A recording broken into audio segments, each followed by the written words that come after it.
All right. Hey, everyone. Thanks so much for making time to watch this. I'm Hunter Taylor, author of Draw the Line, which comes out June 28th. And we are closing in on finishing up this series where we've gotten to talk with some of the actual people who deserve a ton of credit for influencing this story and or the entire culture that is Texas high school football. But before I introduce the guest for this one, if you go to the book's website at huntertaylor.design, click on Draw the Line, you can watch any of our first 4 episodes.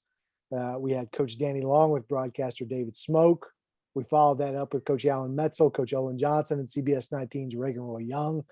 Then we had Coach Surratt, Coach Ron Boyette, and 24/7 scouting analyst Gabe Brooks.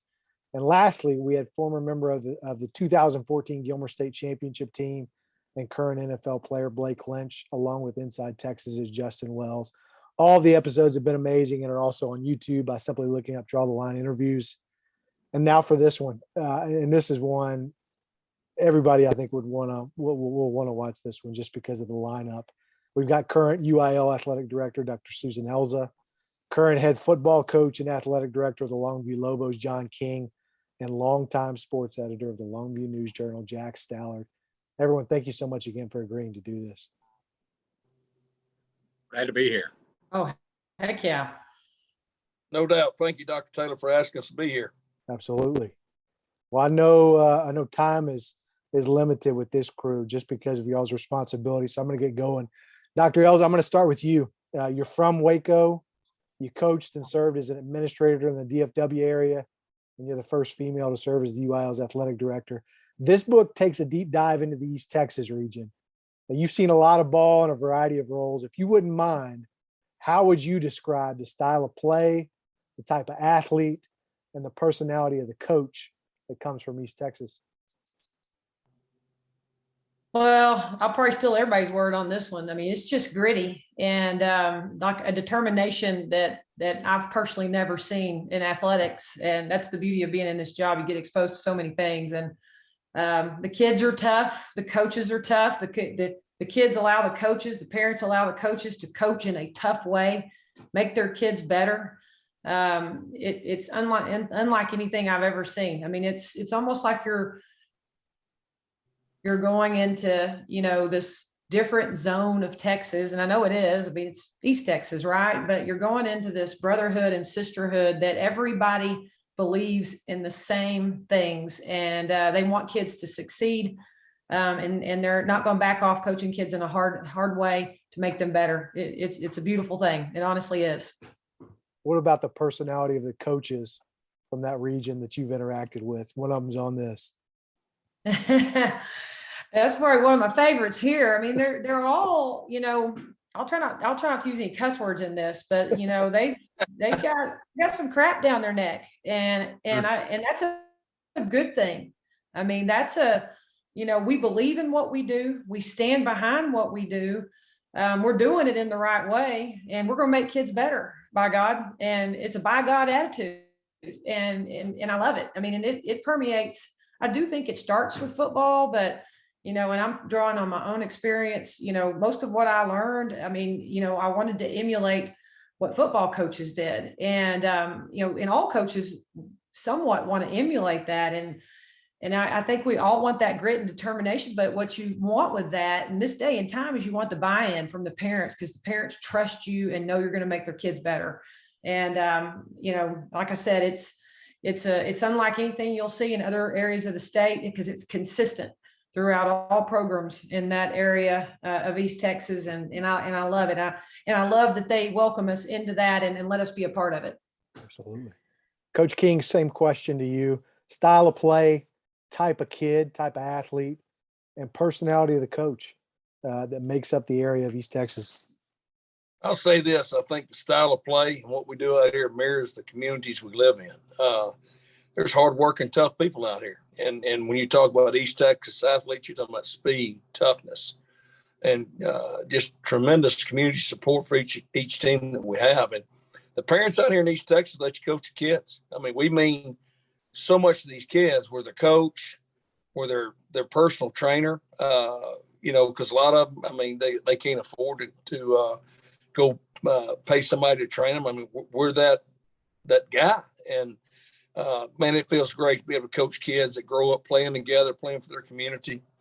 it just swells your heart to know that, hey, they grew up playing with each other since youth league for the same team, for the same community. They grow up throughout the program, and then they go represent it on Friday night when they're a varsity player and play at the highest level. I mean, we've had a lot of state championships won out here in East Texas in a lot of sports, and football is probably the ringleader of that. But these kids, they love playing with their community. It's a place they call home. It's a place you want to go back to.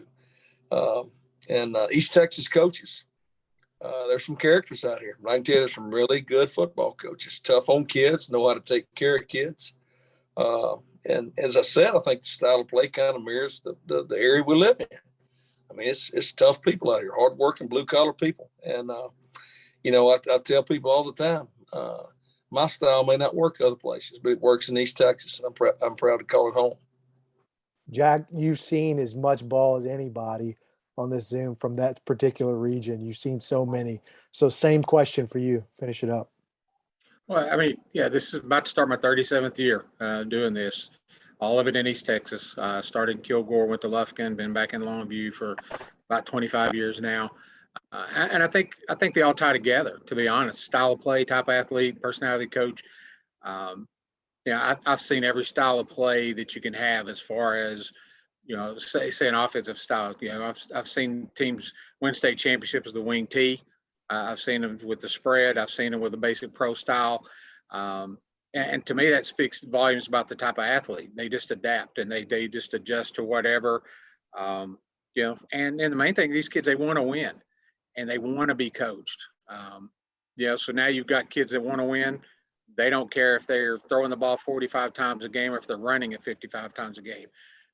And then that goes to the coaching. They trust those coaches to put them in those positions to get the best out of them. And I think we've got the best of all of those worlds here. It doesn't matter what style of play you want to play. You've got coaches that can coach those kids up, and we've got kids that trust the coaches to do that. So it's, like I said, it's a beautiful thing. Dr. Elza, we joked before. You said you're going to a Longview home game this year. And it's the first time you've ever gone with Coach King coaching in this upcoming season. Coach King described the atmosphere that Dr. Elza will see when she walks in to Lobo Stadium. Well, she's going to walk in and watch Longview and Marshall play for the 113th time. And ain't much love lost between those two communities. 20 miles apart, and it's East Texas, hard living now. The pageantry of Lobo Stadium, sunken in the bowl. And you got mounted patrol sitting under the pine trees on the north end of the stadium. That's going to be sitting up there with the Gregg County Mounted Patrol, and just it's just what you would picture. It's like a movie made for Hollywood. But Longview Marshall, home opener. It's going to be green out. It's going to be homecoming, packed house. We're going to have the big green marching machine, the Viewette dance line, the cheerleaders, the ROTC presenting the colors. It's going to be on. I'm telling you, it's always a great way to just crank it up at home between those two schools. And packed house. I can tell you, it because you're early in the season, whether you're 1-0 or 0-1, you're still going to draw fans. And Longview Marshall draws fans every year. And there's not a better place to play football than Lobo Stadium on a Friday night. Jack, add to that if you can. Yeah, I mean, it's most of the games, I've probably covered 50 games at Lobo, and out of all my career, most of the time I'm in the press box. Almost all the time I'm in the press box. But I remember 2007 when John Curtis came over, Coach King, yeah. When John Curtis came over here, I decided I was going to spend some time on the sideline, and my goodness, I mean, this was, John Curtis was, I think, #1 in Louisiana, #9, I think, in the nation. I picked the Lobos, and I caught hell from all around the state. Jack's a homer. He's afraid of John King. He didn't want to pick again. I'm like, yeah, I'm just doing what I said, I do need Coach King a little bit, but I ain't afraid of him much. I'm more afraid of Jody than I am of John, but I'll just tell you that. But for good reason. But I went down on the sideline about halftime and spent most of the time down there. And what I saw was, I mean, it's hard to describe the word. Electric is one way, but intimidating is the other. I mean, if you're a visiting team, and I know every school thinks they have that intimidation, and they do to a certain point. But when you've got 12,000 people there, 13,000. There were people up on the side of the hill, and it's hot. They played an afternoon game, and Longview is punching them in the mouth as much as they're getting punched in the mouth. It was a great game. I think it ended up 24-20, and Lobos won it. But I remember seeing late in the game how it wore on those John Curtis kids. I mean, they were intimidated. They were ready to get on a bus and get the heck out of there. And that, a lot of home stadiums have that, but this school, this powerhouse school, one of the best programs in the nation, they were done with Longview. They were done with Longview Lobos Stadium. That crowd was not going to let Longview lose. The players fed off of that. It was fun. It was a fun thing to watch, and to be on the sideline, you could feel it. I mean, you could just feel it. So yeah, there's not much like it around here. And Dr. Elza, you were the athletic director in 2018 when Coach King and the Lobos won. And I think it's 48,000 plus fans, mostly from all parts of East Texas. I thought that's one of the beautiful things about the region. And it's not just when Longview advances, when Longview's good. I mean, it's all the little brothers, little sisters that get to kind of come and support it too. And so what do you remember about that atmosphere and just seeing a picture of East Texas pride? I mean, they packed it in. I mean, they live up to their hype. What they just, described, they just brought it to AT&T. And, I get goosebumps thinking about it and even thinking about going to this game this year. One thing, that's special about Coach King, and I think it's just part of that East Texas atmosphere, is that community, they love him and they trust his staff and they trust, what they're going to do with those kids on that field. And when you look up and it's just a sea of green and they're all chanting, and it's incredible. And it's even more incredible when Coach King and his family and his son was on the team that year. And it's just, I think it's a memory that for me is special, because it was Longview Lobos and they'd been knocking on that door and he got them through that door. And the stadium, they're just, I can't explain it. They owned it. And that's what you want. And I think that's what East Texas brings to Texas high school football. So all three of you are responsible for recognizing a lot of coaches in your roles. So Dr. Elza, you're the UIL's athletic director. Coach King, you've been serving this past year as president of THSCA. Jack, you've overseen the area's newspaper coverage for quite some time. Obviously, the book that's coming out focuses on the East Texas area's most notable football coaches. But I'd actually love it for each of you to mention some of the coaches that you have a great deal of respect for that coach other sports in the area, whether that's basketball, volleyball, softball, track, baseball, and just a couple that stick out under your tenure. Jack could probably do this way better than I can, because it's hard because I meet such a volume across the state. And I did cheat and I looked because they stand out in my mind. I just can't always remember their names. There's just so many of them. Yeah. Beckville, their volleyball coach, Cherry Downs. I mean, she could coach any sport that is going to have success. She's won a couple of state volleyball championships. She comes to mind for me. He's not there anymore. And I think Johnny may have went to Marshall, but Coach Haggerty that was at Tatum, he won numerous state championships in track. I know his daughter. It's just always kind of cool to talk to him. I mean, he's just old school as it gets. And Malakoff and Coach Adair, he just retired. We just honored him this week. Baseball coach at one state last year. His son was senior. It was an incredible game. He got national coach. Like I said, John and Jack may be better at naming them all off, but those are some that for me in my time at UIL, my brief time, they're incredible people and do an incredible job for athletics. I had to do a little cheating too, Dr. Elza. I talked with Coach Oscar Wilson, who's been coaching here at Longview High School for 44 years. I said, I need some help to go way back.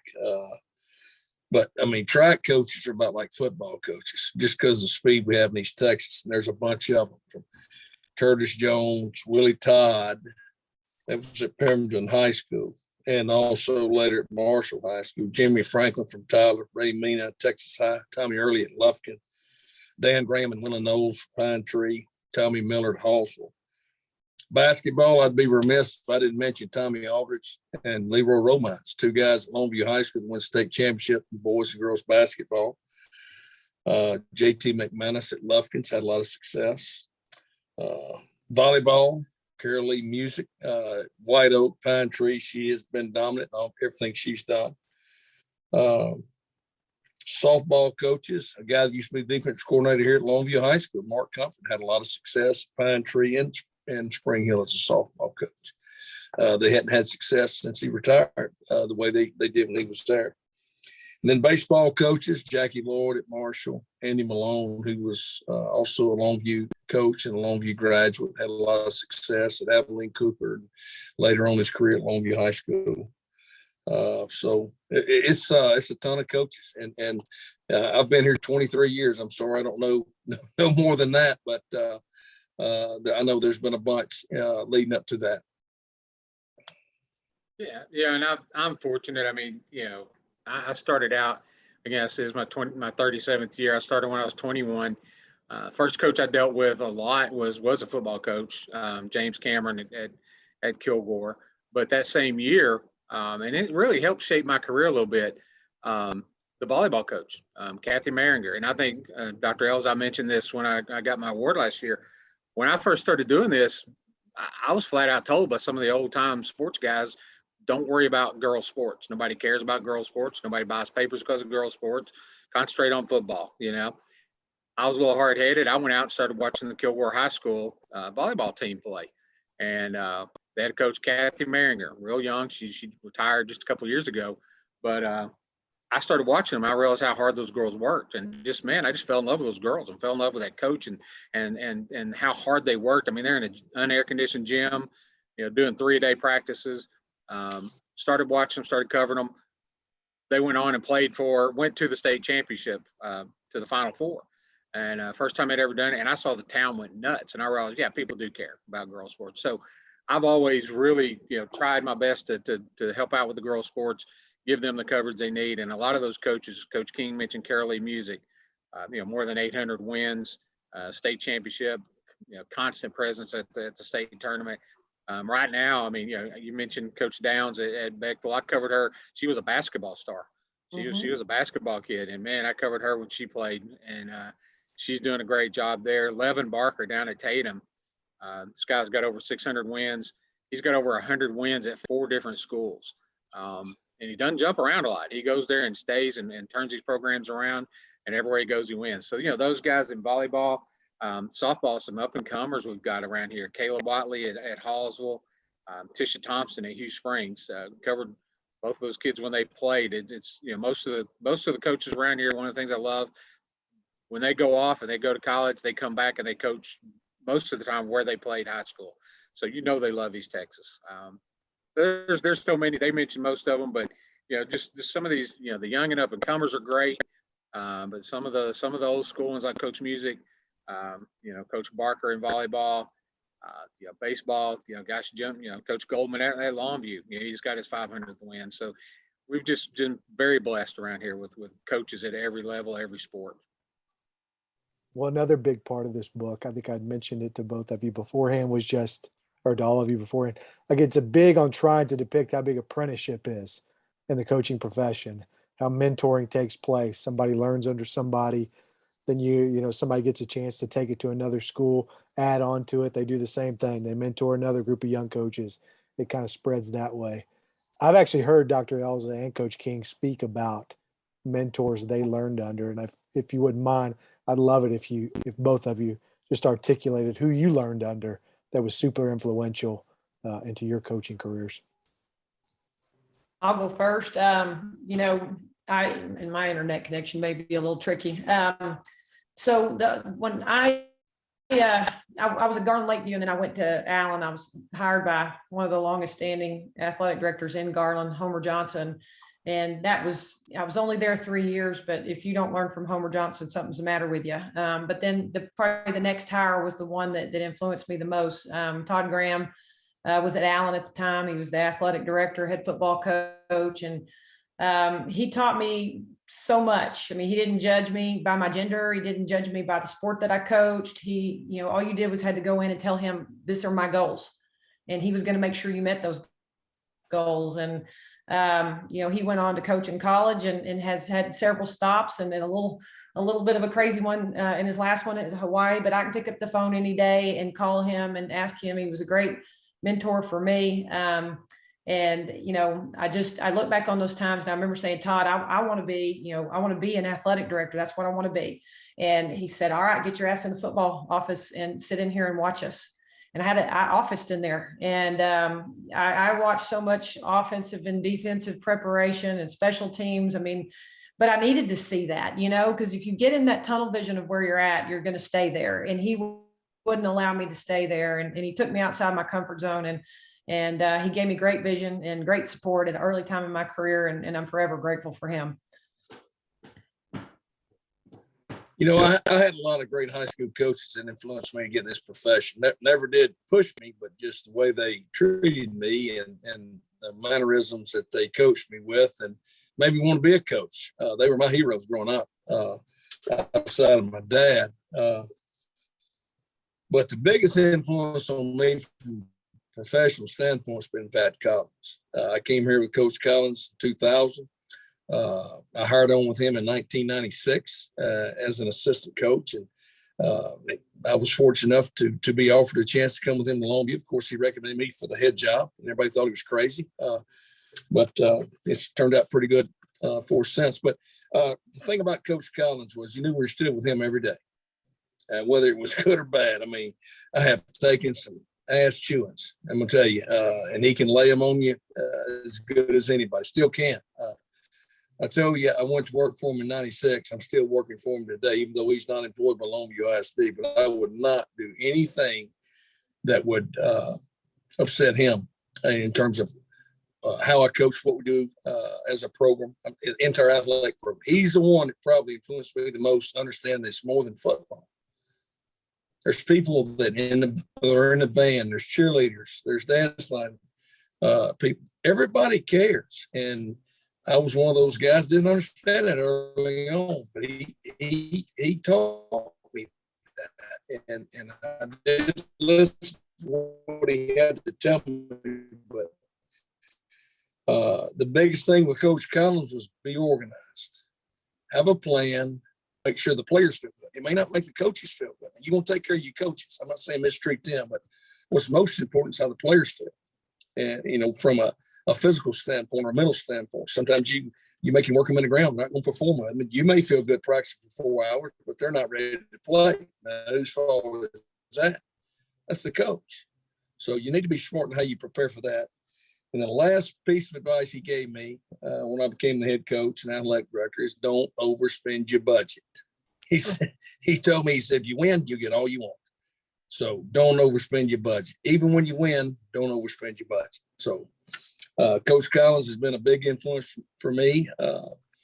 Been great to my family and how he's treated us throughout the years. And I don't know where I'd be without his influence. So the summer of 2021 is kind of where the final chapter wraps up for this book. And you got Coach Surratt, who just won his 8th title. He's on the cover of Dave Campbell's. Coach King's named the president of THSCA, which I still think is like the coolest honor you can get. I know how my father views the association, and I mean, that's as good as it gets. And then you got Coach Traylor playing host as head football coach at UTSA when San Antonio was a site for coaching school. This is for all of you. What do those things clearly say about the level of high school football coaches in East Texas? I mean, I'll tell you- just Go ahead, Doc. go ahead, John. You go Go ahead. ahead, Jeff. All right. Oh, yeah, I'll go ahead and say, I mean, to me, it shows a level of respect for the coaches and everybody around here. I think everyone knows the talent level of the players in this area. They know the talented coaches that we have. And so if you're a coach and you've been successful in East Texas for a long time, You've done that against elite players on the other team. You've done that against elite coaches.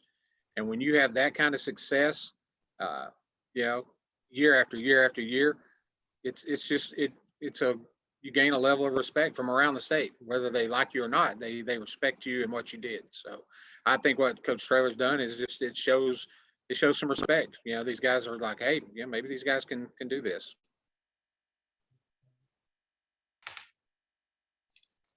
You go, John King. All right.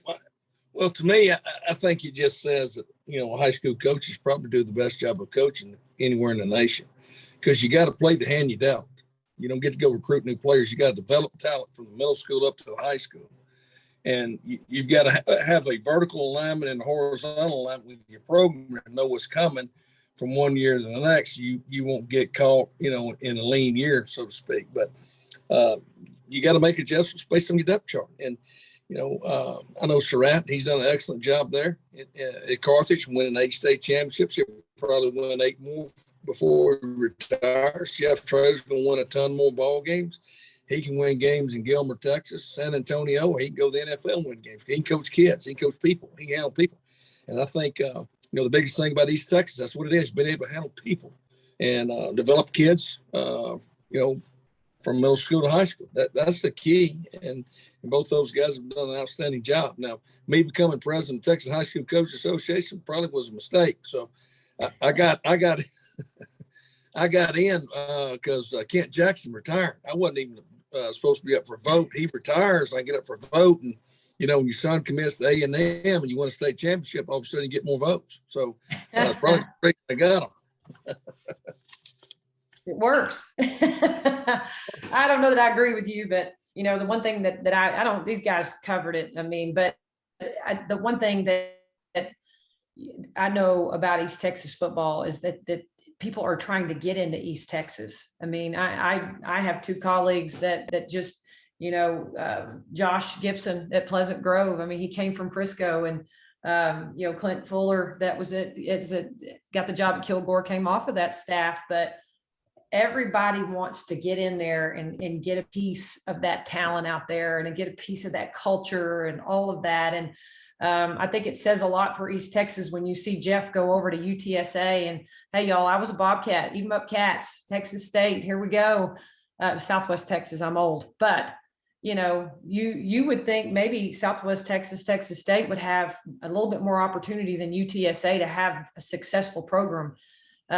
Just because there's a lot of commuter students at UTSA, but Jeff Traylor says, hey, hold my coffee. I'll say coffee instead of beer.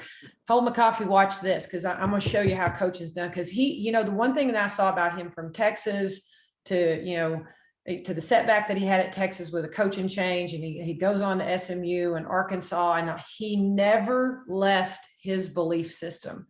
And he got that belief system in East Texas. And it's just incredible to see him have such success at UTSA, and he ain't done yet. I mean, he's going to have more success there and go on to bigger and better things. We all know it, but I think that's just a testimony to that part of the state. And, the great coaches that we have in him and Surratt and John King and let's not forget W2 Newton, God rest his soul.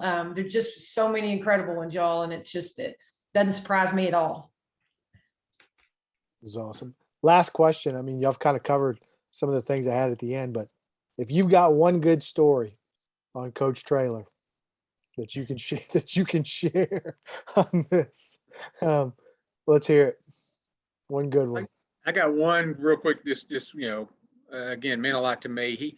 We had just named him Coach of the Year after one of the state championships. I don't remember which one it was. And he came by the office one day to get some extra copies of the newspaper. We run a big all East Texas team, and it's really nice. And he came by to get some copies, made a real big point to tell me what a big deal that was for him to be the all East Texas Coach of the Year. And then he reminded me he was an all East Texas player. And he still got those newspapers, he said. And it just, this was January. This was the time of year sports writers, and I know coaches too, but sports writers are pretty worn down by that time. The long football season, you rush, you go right into basketball. Soccer's about to start. Really, really tired, worn down a little bit. And it was just a really nice boost from him to hear, hey, it meant a lot to him way back when he was in high school, meant a lot to him as a coach. To this day, I can call him and text him and say, hey, congratulations, or hey, how you doing? And he always hits me back. I mean, he's never left his roots here in East Texas. And he, again, he kind of gave an old sports writer a boost that day. Just to, it means a lot. It means what we're doing means something to the coaches and the kids. And that was really nice to hear. Yeah, I don't think Jeff will ever leave his roots. He would respond to any text at any time. And you're right there, Jack. But my best memory with Jeff Traylor is we're playing ninth grade B team game week 1. And we go to Gilmer, Texas to play them. All of our coaches are gone playing the other sub-varsity games. So he and I are coaching against one another. And I really don't know all our players' names. I'm sad to say that. I had like 75 kids. I had to get a depth chart with numbers and names. I didn't know everybody. Anyway, Jeff and I go back and forth, and it's like, we score late to go up 6 points or 8 points, I forget. And, they get the ball, they march down the field and score and tie the ball game, and time expires. So you don't play, sudden death or overtime in sub-varsity games. And we're going across the field exhausted. And he hits me with the jingle from ESPN, like it was their Monday Night Football, and it was a happening, and we had a great time with the kids. The kids loved it, but he would do that so his kids would have a chance to play, and that's just how Jeff is. It's all about the kids.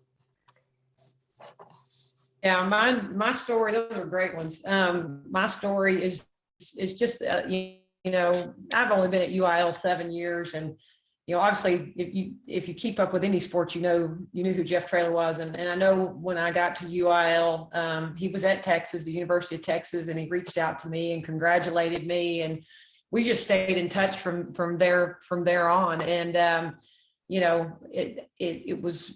I always wanted to support him because I know, as coaches, we're gypsies at times, and we go to where our dreams are and where we think we can be successful. And he had those stops there, and, Texas had that coaching change just right shortly after he got there. And I had sent him a message and said, you're incredible and you're going to land on your feet. And it's been fun because he keeps everything very open. He makes you feel like you're a part of it. And that's the way I feel for him and all his stops. And when he went to UTSA, he's one of us.